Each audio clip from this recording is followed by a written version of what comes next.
Chers sujets du Royaume de France, chers amis chevaliers, bienvenue sur la chaîne de l'Aventurier Catholique. Alors aujourd'hui, c'est la Toussaint. Je me rends à une messe traditionnelle en Espagne. C'est une chose assez rare. Les Espagnols sont très peu portés sur la messe traditionnelle. Ils sont catholiques, mais c'est la première fois qu'en Espagne je trouve une messe traditionnelle. Voilà. Et donc aujourd'hui, demain et après-demain, 3 jours de suite, c'est quand même assez fabuleux. Alors évidemment, quel que soit l'endroit où je vais me placer dans le bateau, j'aurai le soleil en pleine poire. C'est une règle, on va dire, on appelle ça en termes maritimes, euh, la règle de l'emmerdement maximal. Voilà. Quel que soit l'endroit où on se situe, le soleil va vous taper dans l'œil. Ça fait partie de ces petits emmerdements à l'intérieur du bateau. Alors, vous voyez, j'ai des obscurcisseurs là ici. Je pourrais les mettre de hublot, mais j'aime bien quand même vivre dans la lumière.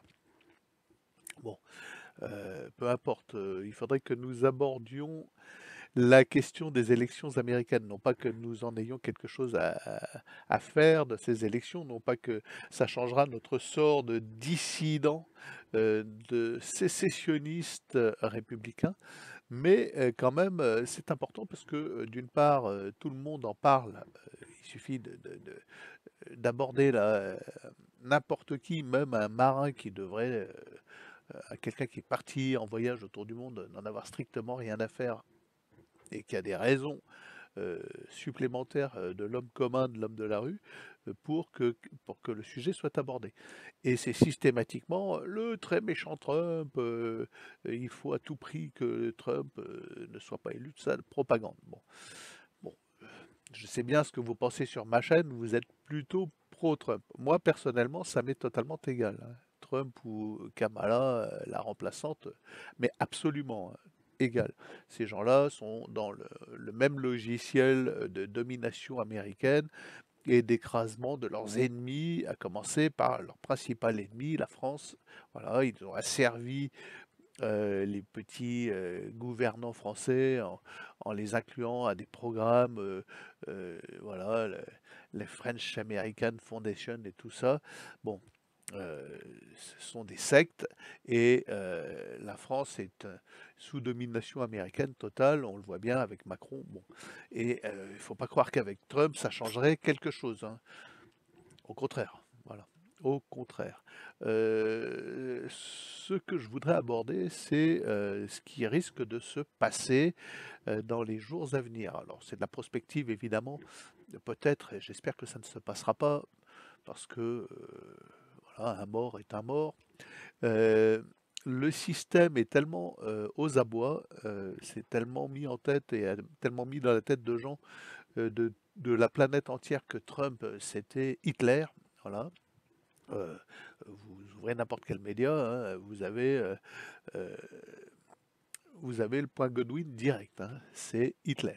Voilà. Bon. Alors j'avoue, à commencer par Biden, hein, les Biden a traité Trump de quasiment la résurgence, la réincarnation d'Hitler. Et ça rentre dans la tête des esprits faibles et des crétins, ça c'est évident. Voilà. Euh, donc ce qui va se passer, ce qu'il risque de se passer, c'est que Trump va évidemment gagner ses élections, mais qu'il y aura une telle fraude, alors il va le gagner de manière flamboyante et visible, mais au final, qui sera déclarée présidente ou président des États-Unis, ça sera la remplaçante Kamala Harris, à l'issue d'une magouille colossale, d'une triche énorme, d'une manipulation totale.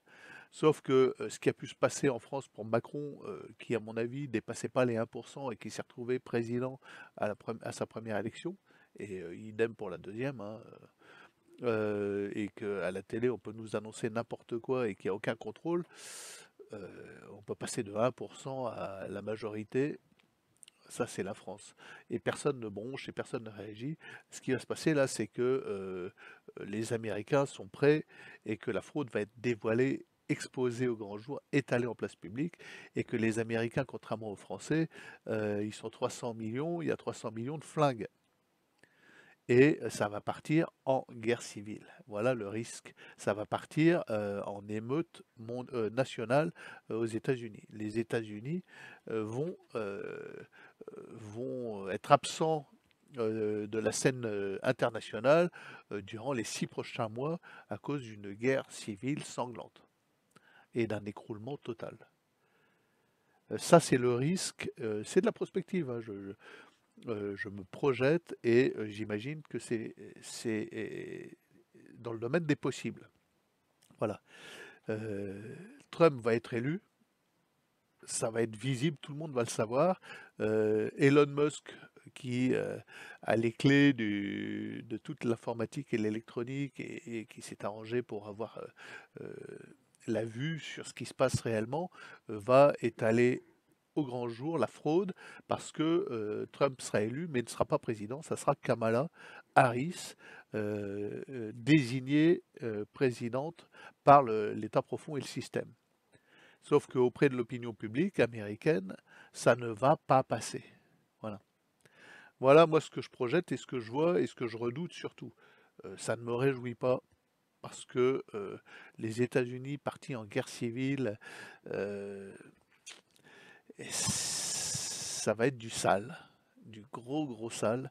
Ils ont quand même des centaines d'armes nucléaires, des porte-avions, des sous-marins, en veux-tu, en voilà. Et ces armes-là vont passer entre les mains d'un camp ou de l'autre dans cette guerre de sécession. Voilà. Voilà ce qu'il faut redouter pour les jours à venir aux États-Unis. Et croyez-moi, c'est vraiment pas de l'utopie, c'est dans l'ordre du possible. On voit de quoi est capable l'État profond, on voit qu'ils sont capables de tout, qu'ils sont en panique actuellement. Et voilà, on a déjà vu des fraudes bien plus grosses que ce qui va se passer là aux États-Unis. Donc Trump élu mais pas président et Kamala désignée présidente par l'État profond, émeute et guerre de sécession aux États-Unis.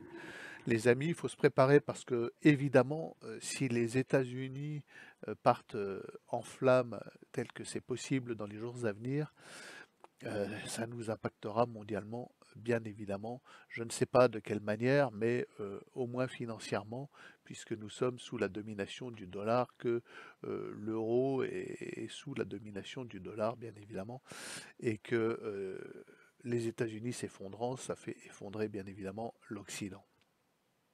Abonnez-vous, à demain peut-être.